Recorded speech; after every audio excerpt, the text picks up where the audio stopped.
All right, welcome. Keira and I are super excited because if you are tired of being the Chief Everything Officer, we're going to give you some actionable insights on how to get out of that.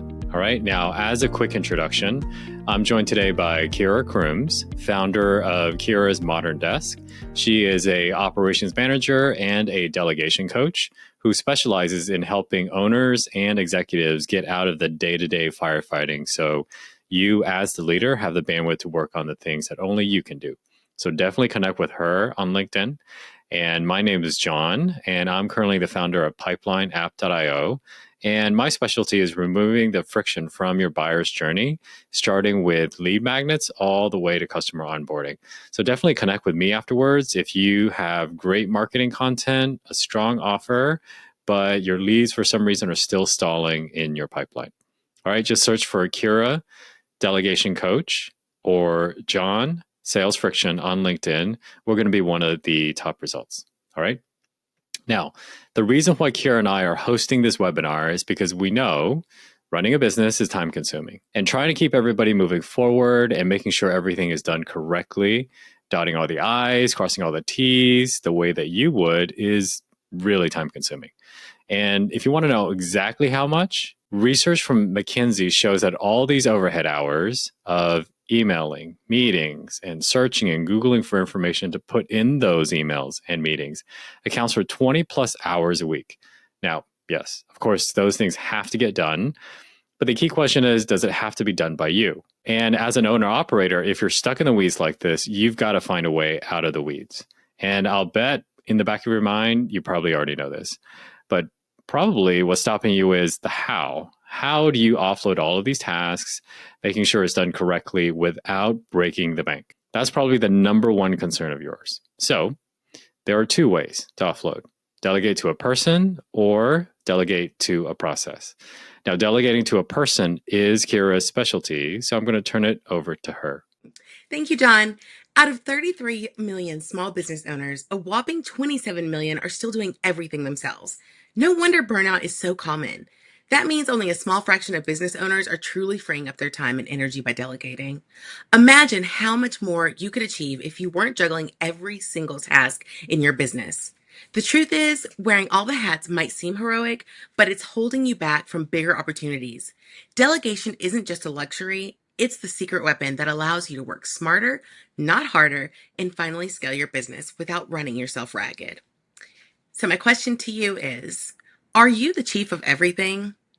While we can do it all, and some people, they feel like that's okay for them, we really shouldn't do it all. So today I'm going to give you a few tips and tricks on delegation to get you out of that space. So who is delegation for?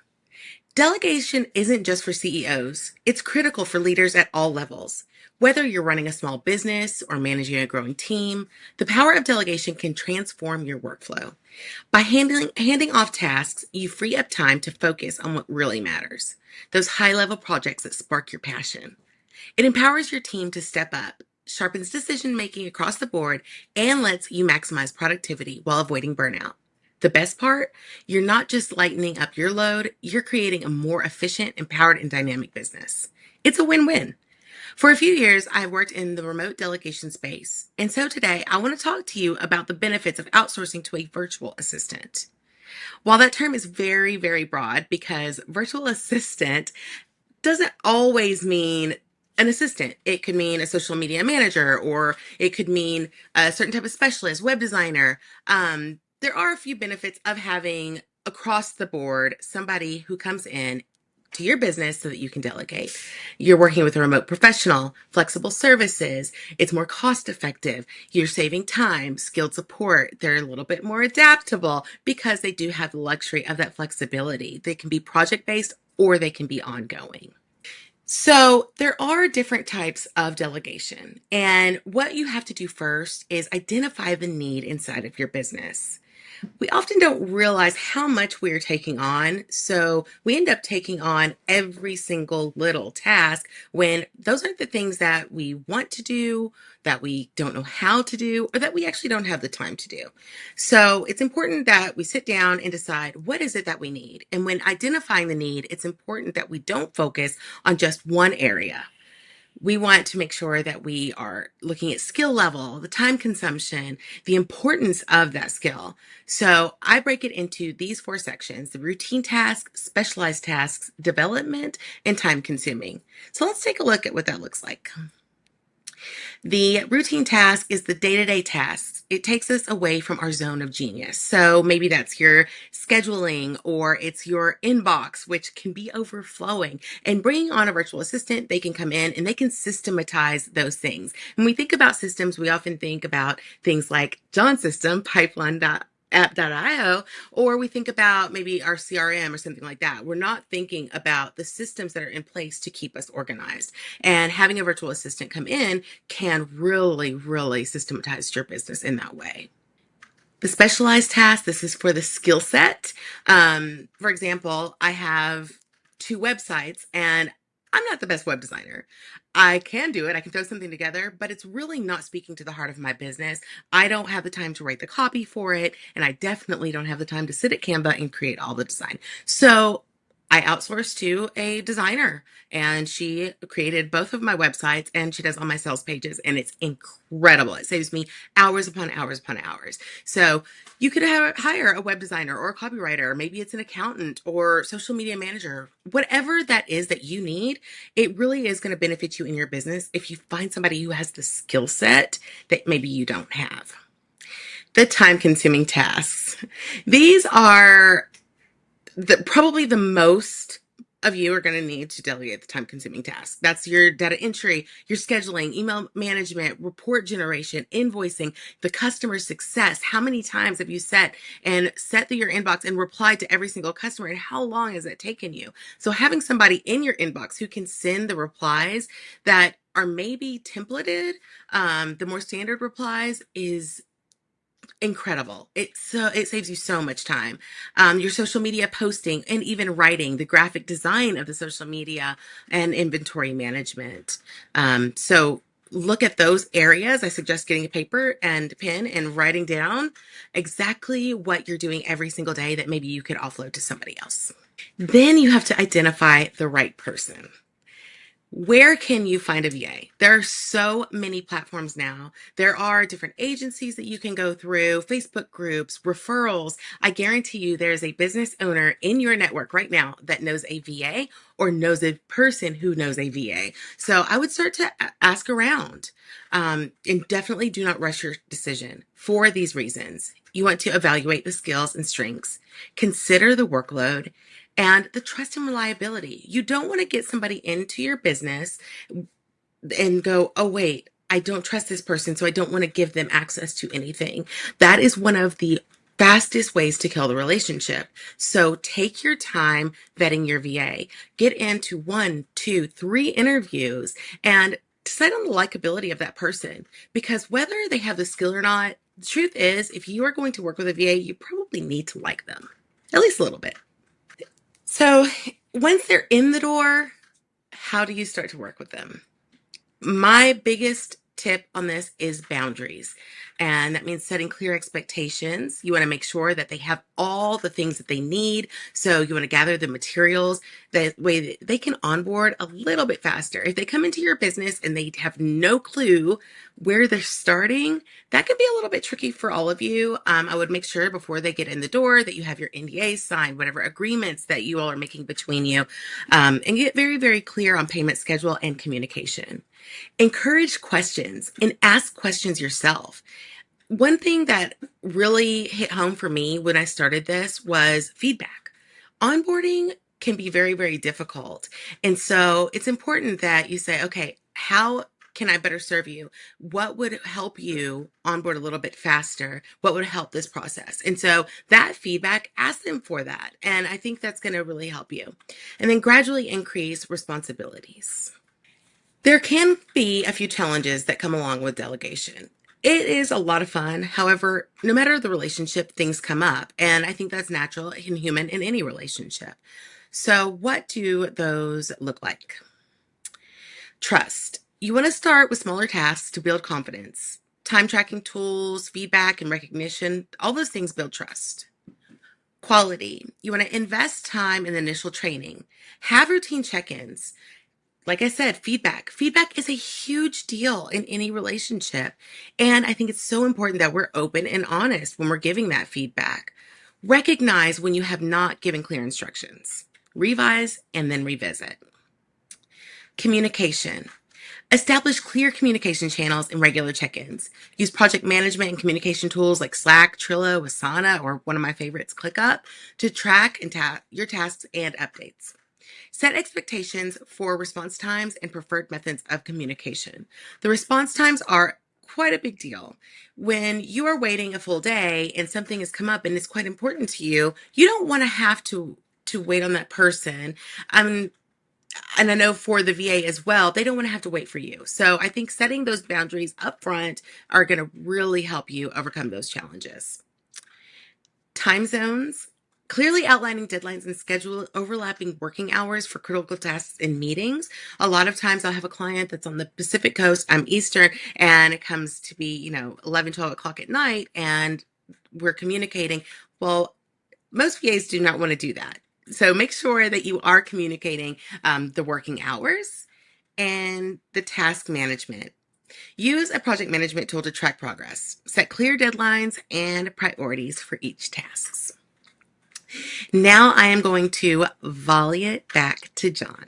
All right. Now that we've covered how to delegate and the best practices for delegating to a person, let's talk about how to delegate to a process. Now, automation, as I'm sure you're probably thinking, is a big topic, and we have a limited amount of time. So I'm only going to cover the top 3 functions where it impacts you directly, meaning you're the one who's probably doing these functions because you're the face of the company. But here's the trick. It doesn't have to be literally you live in person. Now, I know you're probably thinking John's going to talk about AI. Actually, no, because AI would actually make things worse. And here's what I mean by that. Let's start with marketing, specifically creating awareness for your business, generating leads, and so on. Now, a lot of people use a lead magnet of some kind, like an ebook, a white paper, or something like that. And as the subject matter expert in your company, chances are you would have to write these things, which is very time intensive. And not to mention, ebooks and white papers are static, so they can't produce any personalized insights for the person who's reading it.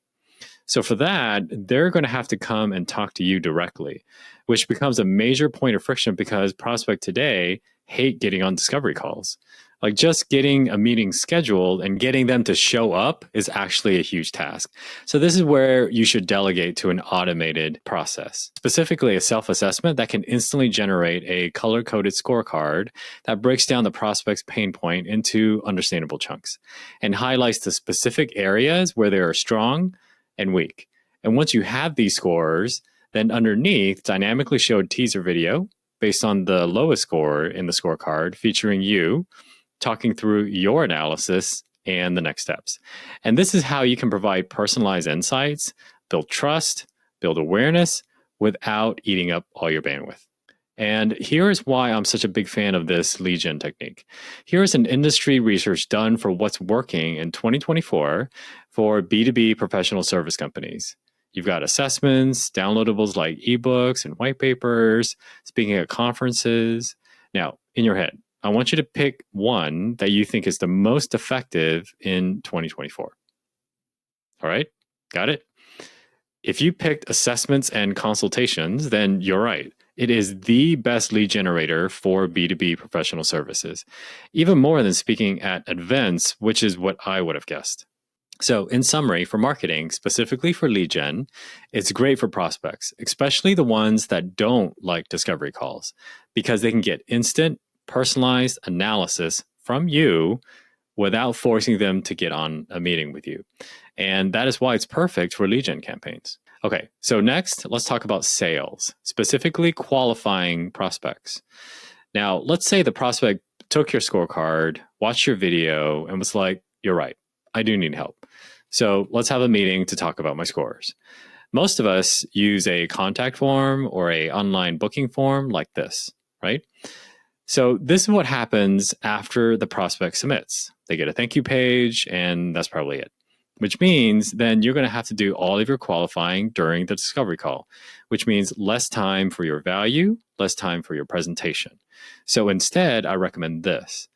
After they submit, automatically redirect them to a step 2, meaning you go from something like this to this, where you redirect the prospect to a pre-meeting questionnaire.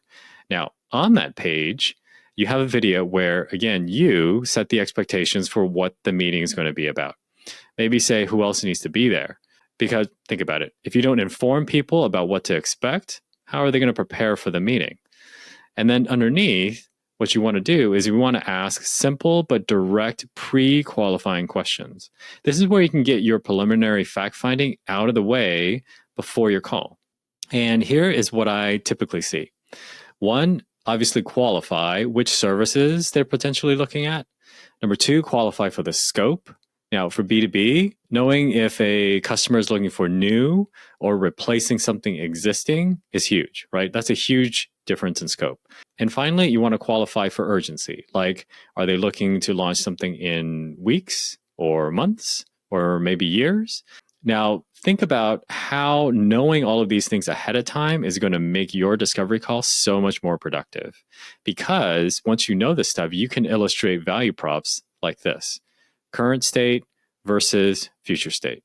Again, because you collected information before the meeting, you can prevent this slide in meeting number 1, or a slide like this. Because think about it, typically in a discovery call, there's a ton of fact finding, right? So you're not able to present a comparison like this until meeting number 2.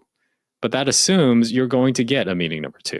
When you collect information ahead of time, you can present all of this in meeting number 1, potentially saving yourself an entire meeting. So in summary, for sales, qualify before the discovery call. And we find that this technique can save you 7 to 10 minutes of fact finding, which means you free up time to showcase your expertise, and you have time to paint the picture of the current state versus the future state. Now, if people skip the questionnaire, then no harm done. You just follow exactly the same process that you're using today, which is just do the fact finding during the discovery call. But luckily, our data shows that you'll get 70 to 80% completion rates, because once the prospect commits to a call, they most likely want it to be productive, just like you. All right. Finally, the last one is onboarding new customers. Now, in B2B, this could take weeks or months. Now, for the sake of time, I'm only going to talk about the very beginning, which is right after the signature. A lot of companies send out welcome letters with detailed instructions or have customers walk through checklists and spreadsheets. But let's be honest, that's not what customers expect from B2B professional services. So a lot of companies then swing completely the other way, which is lots of hand-holding, lots of meetings or emails or reminders. But that's very time or resource intensive, not only for you, but for the customers as well. Because, I mean, think about it. It's really hard to find time on everybody's calendars to get all of these meetings booked. So both strategies are full of friction. So this is where you want to have an automated, easy to follow, step-by-step process that separates the administrative tasks in the blue circle from the consultative meetings. That way your customer can assign the proper people on their staff to work on their homework items, like giving you their billing details, the project details, or uploading files and assets, all before your kickoff meeting. That way everybody comes to the meeting ready to go, and you don't waste your time talking about homework items. So in summary, for onboarding, specifically getting customers ready and prepared to start work and not get bogged down on all these administrative details, you can delegate those things to a digital onboarding process. So you can free up your bandwidth for yourself. All right, so we covered both strategies, delegating to a person and delegating to a process. So the key question now is, what is the next step for you? Where do you want to go from here? And I would suggest that the logical next step is to get expert advice. And Keira and I are happy to go over these things in detail with you, specifically how to apply the things that you learned in this webinar to your business, because we know everybody's business is different. So you can find our calendar links in the description below. And with that said, thank you for watching.